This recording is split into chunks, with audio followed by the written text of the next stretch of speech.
Hey, welcome back. This is episode 9 of the Salesforce Architect Playbook. Today, Salesforce Event-Driven Architecture Masterclass. Pub/Sub API, Change Data Capture, and Platform Events Design Patterns for CTAs. Let's get into it. Here's what we're covering today. Event-Driven Paradigm and Coupling Strategy, then, Platform Events versus Change Data Capture, CDC, then, Pub/Sub API and gRPC High-Performance Ingestion, then, Replayability, Idempotency and Delivery Guarantees, then, Apex Processing Patterns and Error Handling Strategies. Stay for the last one, it's the piece most tutorials miss.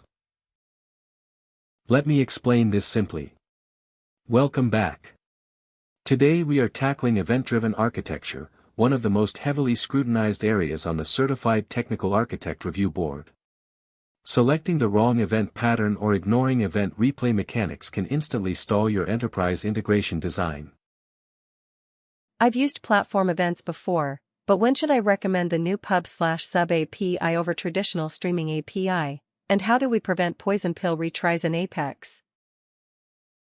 Event-driven architecture decouples producers from consumers to ensure high system resilience and near real-time streaming.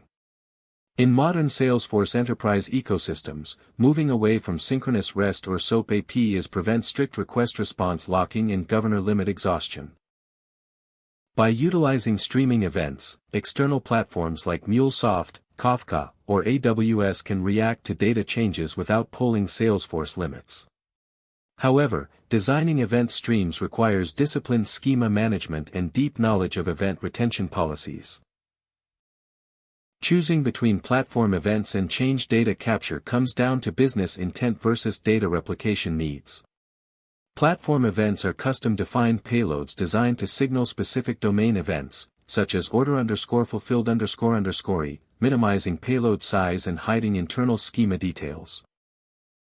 CDC automatically streams standard and custom record mutations, including create, update, delete, and undelete operations, making it ideal for downstream data lakes. The architectural anti-pattern here is using CDC as a trigger for business logic when event-driven custom payloads are better suited. The gRPC-based Pub/Sub API represents the modern gold standard for integrating external applications with Salesforce streaming events. Replacing legacy CometD streaming clients, the Pub/Sub API utilizes HTTP/2 binary gRPC transport and Apache Avro encoding for maximum throughput and reduced CPU overhead.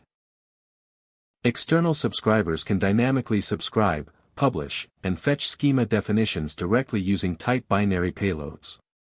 Architecturally, this drastically reduces network bandwidth and delivers sub-second latency for enterprise-grade high-volume streaming consumers. Enterprise integration architects must design for network failures and process crashes by mastering Salesforce's event delivery guarantees. Salesforce guarantees at least once event delivery, meaning subscribers must be built with idempotent processing mechanisms to avoid duplicate data insertion downstream. Every event contains a continuous 24-byte replay ID that allows consumers to resume stream reading after disconnection without losing events. Storing the last successfully processed replay ID in external persistent storage is mandatory for production-grade reliability. When scaling event streaming across complex multi-cloud ecosystems, default event streams often run into governor limits or security boundary restrictions. Custom event channels allow architects to group multiple platform events or CDC entities into a single filtered streaming pipeline. By applying event enrichment, you can inject reference fields, like account name or external ID, directly into CDC header structures before event publication. This eliminates secondary REST API calls by downstream consumers, significantly preserving API limits and accelerating processing speed. Triggering Apex logic from platform events requires specific architectural safeguards to prevent platform governor limit exhaustion and event loss. Platform event triggers run under the automated process system user, executing in separate asynchronous execution context threads with set batch sizes.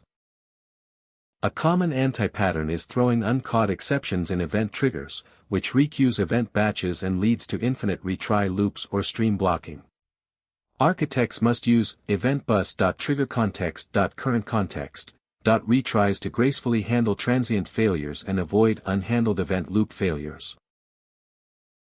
Integrating event streams into highly regulated industries requires strict compliance with security standards and data protection protocols. Salesforce EventBus supports Shield platform encryption, enabling event payloads to remain fully encrypted at rest within the EventBus retention buffer. Additionally, architects must enforce field-level security and user access controls when publishing custom platform events versus CDC streams. Using dedicated integration users with least privilege permission sets ensures sensitive record mutations are restricted from unauthorized external stream subscribers. Formulating the final technical architecture requires balancing business SLAs, payload complexity, volume metrics, and system coupling. For high-volume transactional data syncs, CDC combined with the gRPC pub/sub API provides maximum performance and minimal custom code overhead. For decoupled microservice orchestration, custom platform events with explicit schema contracts and event enrichment yield the highest system flexibility. Always document replay strategies, fallback deadletter queues, and entitlement limits when presenting your integration design in a CTA review board. Alright, let's wrap up. Here are the key things to remember. Use platform events for domain-driven custom workflows, use CDC for entity state replication and data lake pipelines.